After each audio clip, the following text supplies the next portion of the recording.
Morning students, कैसे हैं आप लोग। चलिए बहुत अच्छे। मैं भी बहुत अच्छा हूँ तुम्हारे ही तरह। ठीक है, तो हम लोग पिछले वीडियो में देखे थे 11th क्लास बिहार बोर्ड के जो 11th के एग्ज़ाम जो मंथली होते हैं या तुम्हारा फाइनल एग्ज़ाम होंगे, तो उसके लिए मैंने कुछ क्वेश्चन का संग्रह किया है और उसी को डिस्कस करने तुम लोग के सामने आया हूँ, ताकि तुम्हारे जो भी एग्ज़ाम तुम दो 11th क्लास का बिहार बोर्ड के विद्यार्थी खास करके, ऐसे सारे बोर्ड में ये काम आएगा, लिटरेचर छोड़ करके केवल लिटरेचर चेंज होगा, ग्रामर वही रहेगा। ठीक है, चाहे यूपी बोर्ड हो, एमपी बोर्ड हो, ग्रामर वही रहेगा। तो आप एमपी यूपी के छात्रों को भी दे सकते हैं, केवल लिटरेचर वो लोग छोड़ देंगे। एनीवे, तो हम लोग बिहार बोर्ड के विद्यार्थियों के लिए जो कि 11th के स्टूडेंट हैं, जो 23-24 के हैं सेशन के, तो उन लोगों के लिए कुछ क्वेश्चन डिस्कस कर रहे हैं, ताकि उन लोगों का जो मंथली एग्ज़ाम होता है ये वीडियो देख करके ही उन लोगों का एग्जामिनेशन क्लियर हो जाए और अच्छे मोर देन 80% मार्क्स आ जाए इंग्लिश में। उसका ही एक मेरा प्रयास, छोटा सा प्रयास है। अब देखते हैं कि वह प्रयास कितना आप लोगों के लिए हितकर होता है। इसलिए जो आपको रैंकर्स कॉमर्स ऐप है उसको डाउनलोड कीजिए, जिस पर कि इसका सोल्यूशन भी आप लोग को मिलता रहेगा। ऐसे तो हम डिस्कस करते ही हैं। इसके अलावा रैंकर्स कॉमर्स और विज्योति एजुकेशनल अड्डा, ये दोनों यूट्यूब चैनल है जो कि एजुकेशनल चैनल है। इस पर आपको बहुत सारी चीज़ें मिलेंगी। इसको सब्सक्राइब कर लीजिए और सब्सक्राइब करके इसको शेयर कीजिए। चाहे वो ये नहीं कि केवल इंटर के विद्यार्थी हो वही इसको देख सकते हैं, क्योंकि जो इसके बाद अग्निवीर, एनडीए, सीयूईटी देंगे उनके लिए भी ये काफ़ी यूजफुल होगा और रामबाण साबित होगा।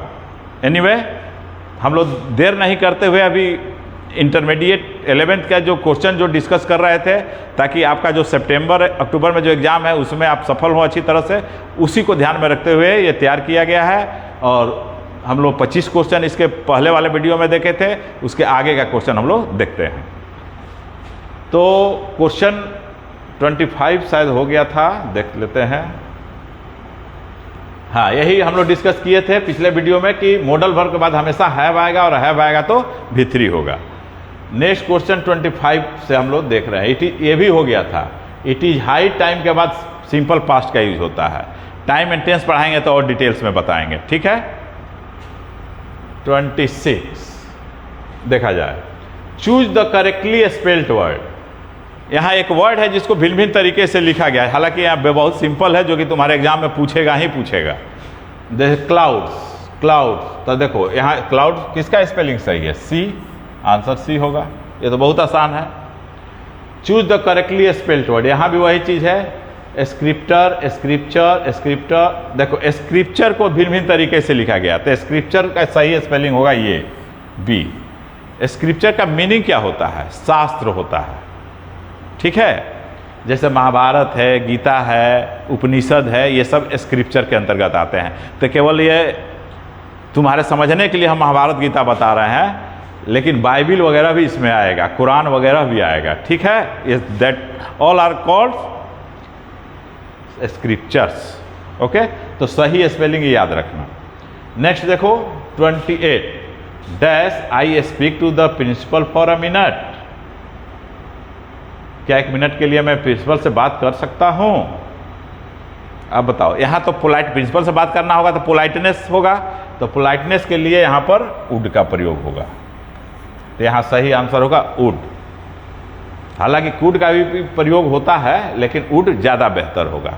और इससे भी बेहतर क्या होता? मे। लेकिन मे तुम्हारे ऑप्शन में है नहीं, क्योंकि इनफॉर्मल में मे का ही यूज होता है। कहते हो ना, मे आई कम इन सर, नहीं पूछते हो ना। तो वही जो है कि पूछा जा रहा है कि क्या मैं 1 मिनट प्रिंसिपल से बात कर सकता हूं? तो यहाँ में तो ऑप्शन में है नहीं, इसलिए यहाँ पर वुड बेहतर होगा। ठीक है, नेक्स्ट क्वेश्चन है if you have a ticket you dash go inside. यदि तुम्हारे पास टिकट होगा तो तुम अंदर जा सकते हो। सिनेमा देखने जाते हो ना जी, बिना टिकट के चले जाओगे? बोलो नहीं ना। तो वही मीनिंग है। तो यहाँ पर क्या हो जाएगा? कैन हो जाएगा। Next he has dash the prize. तो देखो वर्ब टू हैव जब आ जाता है, चाहे हैज हो, हैव हो, हैड हो, तो हमेशा परफेक्ट टेंस होता है। जब परफेक्ट टेंस होगा तो हैज, हैव, हैड के बाद क्या आता है? V3 फॉर्म आता है। तो इसमें देख लो V3 कौन है, तो V3 तुम्हारा डी है, इसलिए तुम्हारा ये सही आंसर होगा। ठीक है, मीनिंग समझ में आवे नहीं आवे, यहाँ हैज हैव हैड आएगा तो वर्ब का थर्ड फॉर्म ही आएगा, ध्यान रखना। नेक्स्ट क्वेश्चन देखते हैं 31।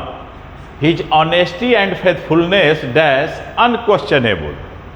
अब ये देखो सब्जेक्ट वर्ब एग्रीमेंट चैप्टर का है, तो इज हैज आर हैव, तो हैज हैव का तो कोई मीनिंग नहीं है क्योंकि पोजीशन है ही नहीं, तो या तो इज होगा या आर होगा। तो यहाँ पर हिज ऑनेस्टी एंड फेथफुलनेस दो चीज़ें हैं, उसकी ऑनेस्टी और उसका भरोसा, तो इसलिए यहाँ पर क्या हो जाएगा, आर हो जाएगा।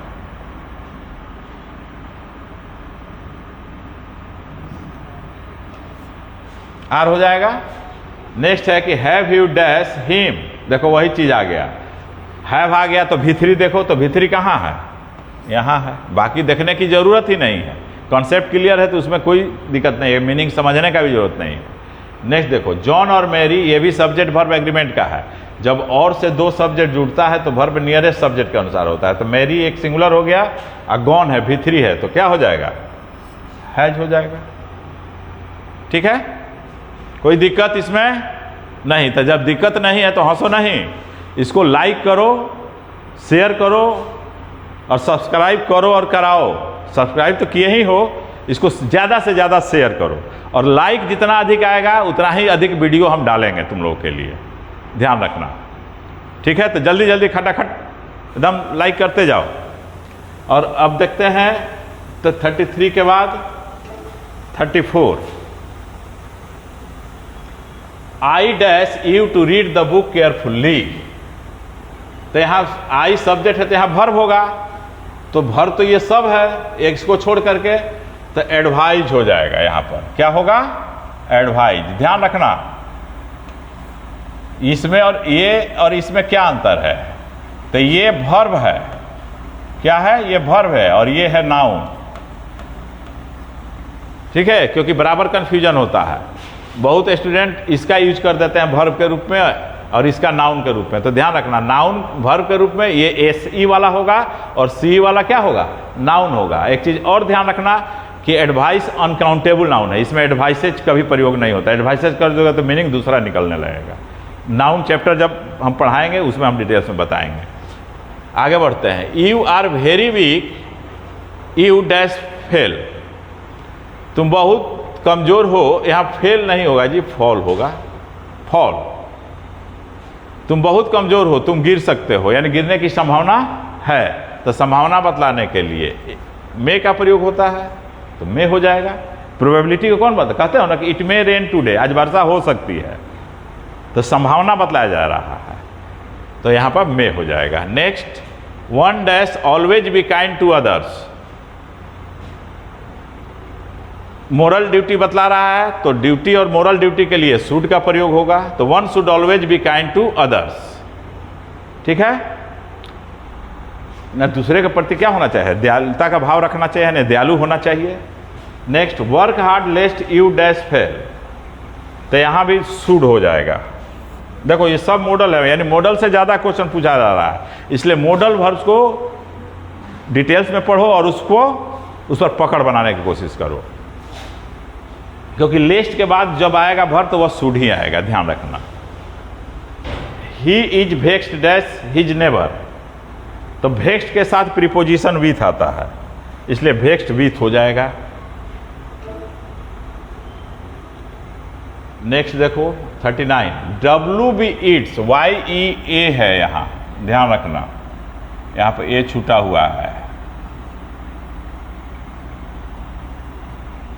WEATS, W B Yeats poet का नाम है, तो W B Yeats was dash with great poetic talents, तो गिफ्टेड हो जाएगा, गिफ्टेड विथ होगा यहां। ठीक है,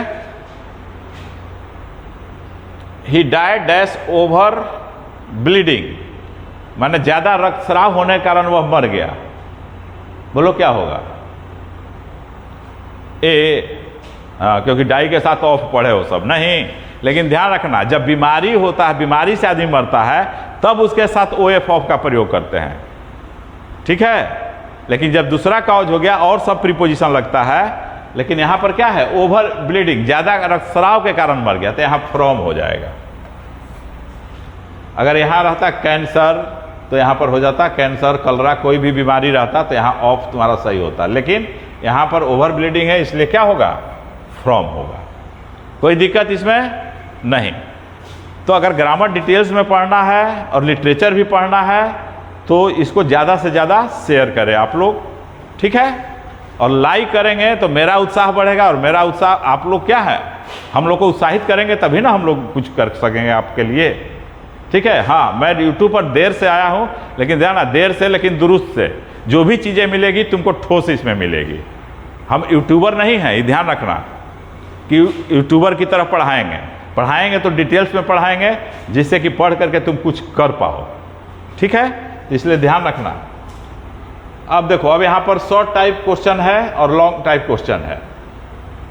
तो शॉर्ट टाइप क्वेश्चन को स्क्रीनशॉट कर लो, ले लो, और इससे तुम लोग इस पर तैयारी कर लेना। तुम्हारे एग्जाम में इससे बाहर से क्वेश्चन नहीं आएगा, क्योंकि अभी मैं डिस्कस नहीं करूंगा इसको, ठीक है। बाद में कभी डिस्कस कर दूंगा, लेकिन तुम लोग स्क्रीनशॉट ले लो और इस पर अपना तैयारी कर लो। तो यहाँ पर 47 है और इधर भी है 48 से, इसका भी स्क्रीनशॉट ले लो और इस पर तैयारी कर लेना। कोई दिक्कत होगा तो फिर तुम कमेंट बॉक्स में लिखना, मैं इसको भी बताऊंगा, क्योंकि डिटेल्स ये सारे 3-4 चैप्टर्स का है, तो 3-4 चैप्टर्स तुरंत में पढ़ा देना पॉसिबल नहीं है। और क्योंकि तुम्हारा एग्जाम भी है अभी फिलहाल, तो उसके पॉइंट ऑफ व्यू से ये क्वेश्चन का कलेक्शन है और इसी में से क्वेश्चन रहेगा, ये ध्यान रखना। फिर तुम्हारा ये जो सेक्शन सी है इसको भी ले लो स्क्रीनशॉट ले करके और इस पर तैयारी कर लो, इससे बाहर से क्वेश्चन नहीं रहेगा। कोई दिक्कत इसमें नहीं ना। हाँ, तो अगर कोई चीज़ दूसरा चीज़ चाहते हो कि हाँ इसको लिटरेचर को मैं डिटेल्स में बताऊं, तो तुम लोग कमेंट बॉक्स में ज़रूर उसको लिखना। ऐसे रैंकर्स कॉमर्स ऐप को डाउनलोड कर लोगे तो उस पर इसका लिंक दिया जाएगा, जिसमें कि इसका सॉल्यूशन रहेगा, उससे तुम डाउनलोड करके पढ़ सकते हो, ठीक है। बाकी सब तो हम पढ़ाएंगे ही। Okay, that's all today.